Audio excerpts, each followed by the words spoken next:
In the beginning, when the stars were young and the gods walked among them, there arose a radiant daughter of heaven and earth. She was called Inanna by the Sumerians, Ishtar by the Akkadians, Aset by the Kemites, and Astarte by the Phoenicians.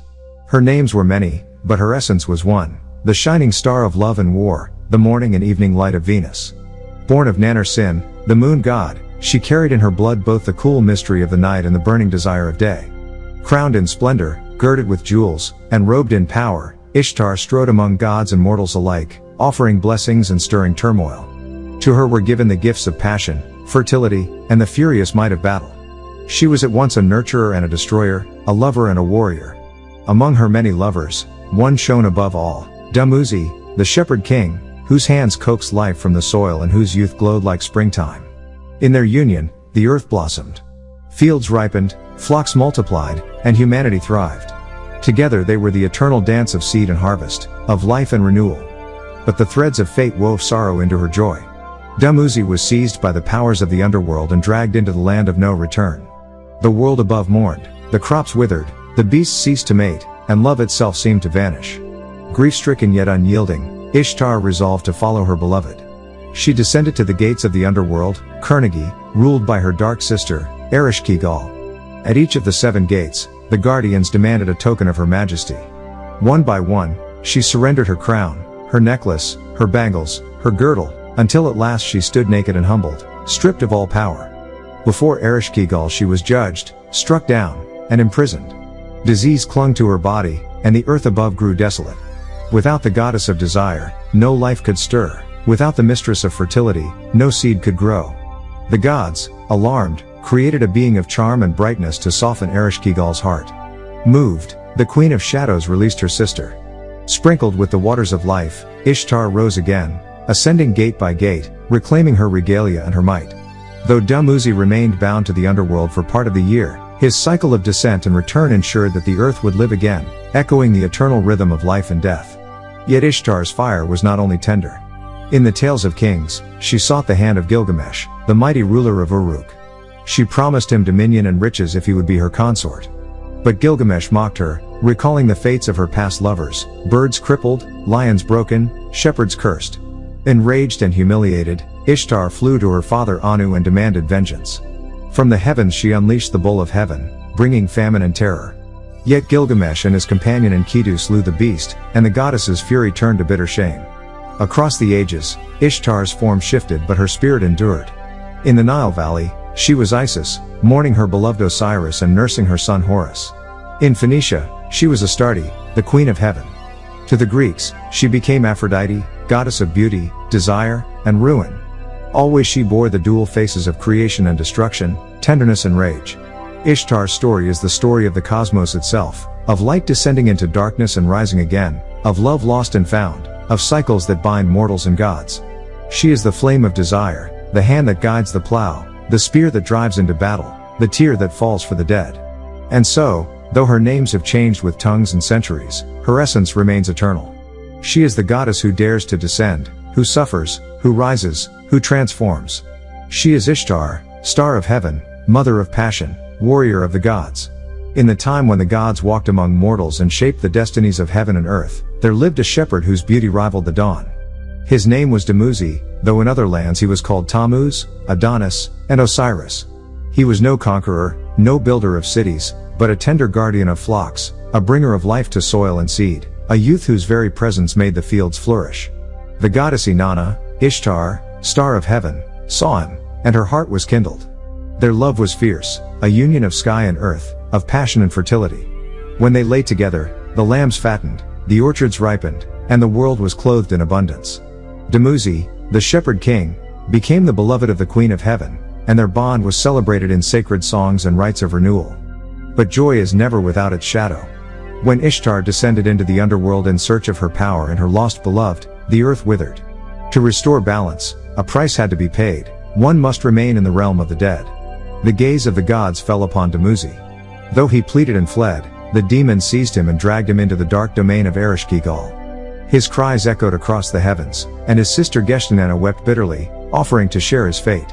And so it was decreed, half the year Dumuzi would remain in the underworld, and half the year he would rise again, while his sister took his place. Thus his life became the eternal rhythm of the seasons. When he descended, the earth grew parched and barren, lovers mourned, and shepherds despaired. When he returned, the fields quickened, the rains fell, and love stirred once more among mortals and gods alike. He was the seed that dies and is buried, only to break forth green with new life. In other lands his tale was retold. In Egypt, he was Osiris, the just king slain and torn apart, mourned by Isis and reborn through Horus. In Phoenicia and Greece, he was Adonis, the fleeting youth of beauty for whom even goddesses wept. Among the Hebrews, he was remembered as Tammuz, and women wailed for him in midsummer as the fields turned dry and lifeless. Yet always the story was the same, the beloved who dies, the mourned one who returns, the God who ensures that life conquers death. Dumuzi's life was not crowned with worldly glory, but with sacrifice. He is the shepherd who gave himself so the earth might live, the king who reigns in shadow so mortals may rejoice in light. Through him, all creation learned the mystery of loss and renewal, the truth that every ending is a beginning, and every death a passage into life. And so his name endures in many tongues. He is Dumuzi, Tammuz, Osiris, Adonis, the eternal beloved, the shepherd of souls, the seed that falls into darkness and rises again in green. In the ancient days when the Anunnaki still walked the earth, there was born a divine child of sorrow and hope, Tammuz. He was the son of Ishtar, Aset, Isis, and Dumuzi, User, Osiris. His birth was sacred, for he carried within him the promise of renewal and the mystery of resurrection. He grew in beauty and wisdom, a shepherd of souls and a healer of the earth. To his people he was both Yahweh and Adonai, a Messiah appointed by the Most High Anu. He bore many names across the lands, Horus in Kemet, Huios among the Greeks, Ha-Mashiach among the Hebrews, Christ among the Christians, Al-Masih among the Mohammedans. In every tongue he was remembered as the beloved son, the divine youth who would fall and rise again. But his life was bound to tragedy. Like his father Dumuzi, Tammuz was seized by fate and carried into the underworld. The demons of Erilu dragged him away, and the land above mourned. Crops withered, rivers dried, flocks ceased to give birth. Ishtar wept for her son and consort, and women across the land raised laments each year, sitting in temples and at city gates, mourning his loss. In visions and hymns, he was seen lying among flowers, cast down like the seed that slumbers in the soil. His crown was stripped, his staff taken, his body broken. Yet his spirit promised renewal, for just as seed dies in darkness to rise again in green, so too would Tammuz return, bringing abundance back to the earth. Each year his cycle of death and rebirth was remembered. When he descended, the land fell barren. When he rose, life returned in fullness. Through him the mystery of resurrection was revealed.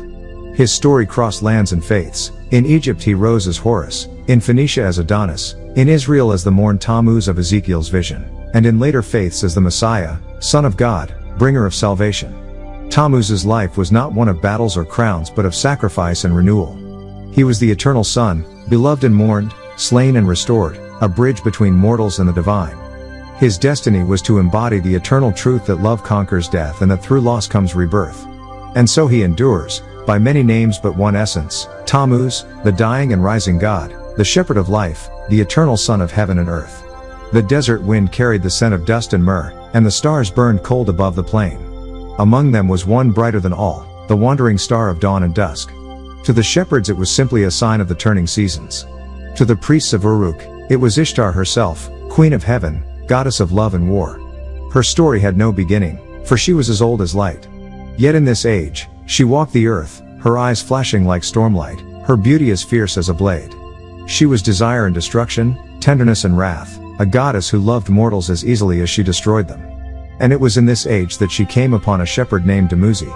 The flocks grazed in the valley beneath Uruk's walls, their bells tinkling softly as dusk fell. Dumuzi, son of the steppe, hummed a low song, a melody older than the city, one that carried across the fields like a prayer to the stars. Ishtar stood upon the ridge, watching him. She had seen kings tremble at her gaze, warriors fall at her feet, lovers destroyed by her fury. Yet this shepherd did not bow to her beauty, he did not even see her. His song was not for her but for the lambs. Curious, she descended. The grass bent where she walked, and the air shimmered as though the sun had not set. Shepherd of the meadows, she said, her voice both soft and commanding, your song carries even to the halls of the gods. Do you not know who stands before you? Dumuzi turned, startled, his hand still upon his staff. His eyes were calm, unclouded by fear or desire. I know only that a woman stands before me, he replied, and that her presence makes the stars burn brighter. For the first time in many ages, Ishtar laughed, and her laughter rang across the plain like silver bells. Their union was no secret. Priests declared it holy, for when Ishtar took Dumuzi's hand, the fields grew green and the orchards heavy with fruit. Farmers lifted their faces to the skies, blessing the goddess and her shepherd king. Nights in Uruk were filled with song. In the temple, incense rose thick and sweet as the lovers' embrace was reenacted in sacred rites. Ishtar crowned Dumuzi with kingship, and he sat upon a throne he had never sought. But beneath her passion lay fire, and in his heart flickered unease. "Beloved," Dumuzi whispered one night, "your love is fierce, and I fear it may one day consume me." Ishtar kissed his brow, her eyes gleaming. "All love consumes. Better to burn with me than fade in the dust." Pride and hunger for power stirred within Ishtar. She turned her gaze toward the shadowed gates of the underworld, realm of her sister Ereshkigal. "I must descend," she declared. "There are mysteries in darkness that even I have not mastered." The priests begged her not to go, but she was relentless. She passed through the 7 gates, and at each she surrendered a token of her glory: crown, earrings, necklace, bangles, girdle, robe, veil, until she stood naked before her sister's throne. Ereshkigal sneered. "Even the Queen of Heaven bows in my hall." Chains bound Ishtar. Disease crept over her. Above, the world withered, no lover reached for another, no beast birthed young, no seed sprouted. And Dumuzi, helpless, watched the land fall silent. When the gods decreed that Ishtar must be ransomed, the demons came for Dumuzi. They found him in his chamber, clad in gold. He fled. He pleaded. He called upon his beloved, but she was silent in the halls of shadow. Dragged in chains, he cried out, "Sister, save me. Beloved, do not abandon me." His sister Geshenana pursued him, her feet torn, her voice hoarse with grief. "If he must go," she wept, "then I will share his fate.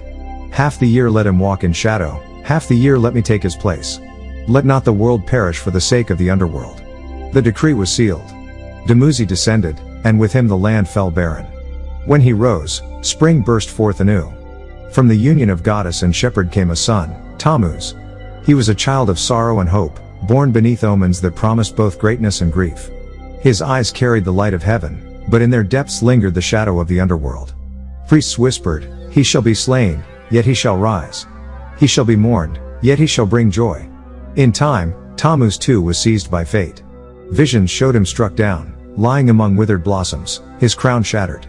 Each year, when the midsummer sun burned the fields to dust, women gathered at the gates of temples, tearing their hair, scattering ashes upon their heads. "O Tammuz," they cried. "O beloved son of the goddess, shepherd of life. Who shall water the fields? Who shall bring lambs to birth? We weep for you until you rise again." Their laments echoed across centuries, from Sumer to Phoenicia, from Kemet to Israel, from Greece to Rome. Always the same cry, the mourning of the divine youth who must fall so that life may rise.